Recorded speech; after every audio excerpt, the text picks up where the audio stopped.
السلام عليكم. مين قال عشان بنعمل نظام صحي هنتحرم من الاكل اللذيذ؟ لا، ده احنا هنعمل اطباق شهية وصحية جدا. والنهاردة معانا ستريبس الدجاج اللي معظمنا بنحبه. هنعمله بقى بطريقة سهلة وصحية جدا وكمان سريعة. عايزة اقول لكم مقرمش ولذيذ جدا جدا. نقدر ناكله جنب المكرونة الوايت صوص الصحية بتاعتنا.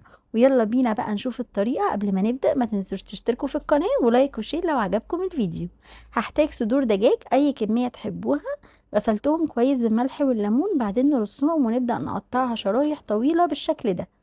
نحاول بس تكون الشرايح بتاعتنا مش رفيعة قوي عشان ما تنشفش منكم. نركنهم بقى على جنب ونبدأ نحضر التتبيلة اللذيذة واللي هتحسسنا اننا بناكل ستريبس زي الجاهز اللي بنجيبه بالظبط. 3 معالق لبن خالي الدسم، وحطيت عليهم معلقتين كبار من الخل. وبهاراتنا بقى توم باودر وبصل باودر معالق كبيرة طبعا، ربع معلقة جنزبيل، نص معلقة صغيرة من الفلفل الاسود، معلقة صغيرة ملح، وربع معلقة من القرفة، معلقة كبيرة من بهارات الدجاج او ال7 بهارات، وكمان معلقة من الكركم. نبدأ بقى نخلط كل المكونات دي مع بعض ونحط فيهم شرايح الدجاج بتاعتنا، وهنسيبها اقل وقت ساعتين. نبدأ بقى نحضر المكونات اللي هتعمل لي الطبقة الكريسبي اللي بره.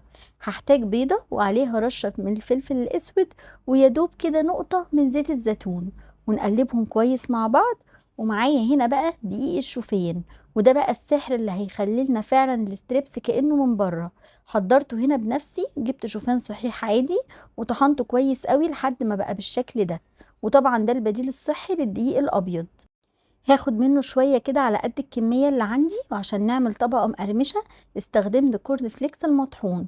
وده النوع اللي استخدمته، بصوا مكتوب عليه اهو نص كوب يعادل 157 سعر. وده طبعا هيكون كافي جدا للفرد، ممكن يعملوا 3 قطع حلوين. انا اخدت كوباية وطحنتها في الكبة لحد ما اداني الحبيبات الصغيرة دي، واللي هتخلي الستريبس بتاعنا كريسبي واخد لون ذهبي حلو قوي. ودي المكونات اللي هستخدمها، جهزتها قدامي من البيض ودقيق الشوفان وكمان حبيبات الكورن فليكس. وده الستريبس بقى بعد ما سبته ساعتين. هبدأ اخد اول شريحة منه ونغمسها كده في دقيق الشوفان بالشكل ده. مهم قوي ننفضها كويس منه قبل ما نطلعها على البيض.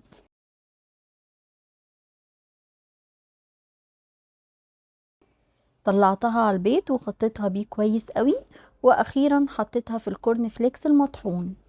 نقلبه فيه كده من الجنبين عشان ياخد شكل الستريبس بالظبط. وده كده شكل الستريبس بعد التحضير. هعمل باقي الكمية بنفس الطريقة لحد ما اخلص الكمية كلها. بصوا بقى شكله عامل ازاي، عامل زي الستريبس اللي بنجيبه مجمد من بره، بس طبعا ده حاجة انضف وصحية اكتر.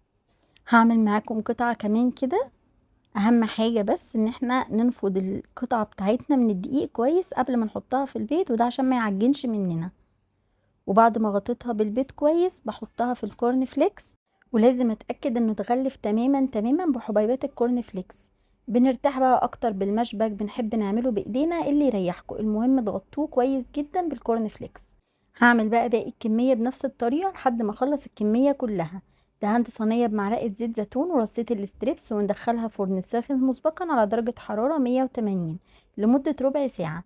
وده شكله بعد الربع ساعه. هنقلبه على الجنب التاني ونلاحظ هنا خد تحميرة كده، وده عشان ما زودتش قوي في الزيت.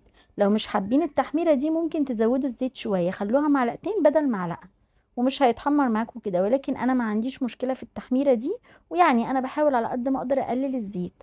طبعا كده انا متأكدة ان الصينية نشفت تماما، فهديها كمان معلقة من زيت الزيتون للوش التاني. وهبدأ اقلبه وكمان ربع ساعة في الفرن. وخلاص كده بقى جاهز على التقديم. وتعالوا بقى نسمع صوت القرمشة طالع كريسبي ولذيذ جدا.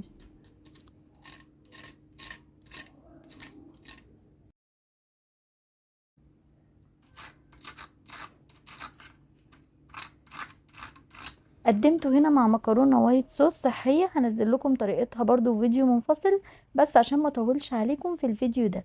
وضفت معاهم سلطة الطماطم بالريحان والبقدونس، بيكون طعمها حلو جدا مع الطبق ده.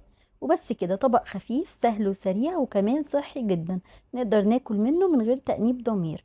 اتمنى الفيديو يكون عجبكم، وما تنسوش بقى اللايك والشير، وطبعا الاشتراك في القناة لو لسه ما اشتركتوش. اشوفكم على خير في فيديو جديد، وانتظرونا مع المكرونة الوايت صوص.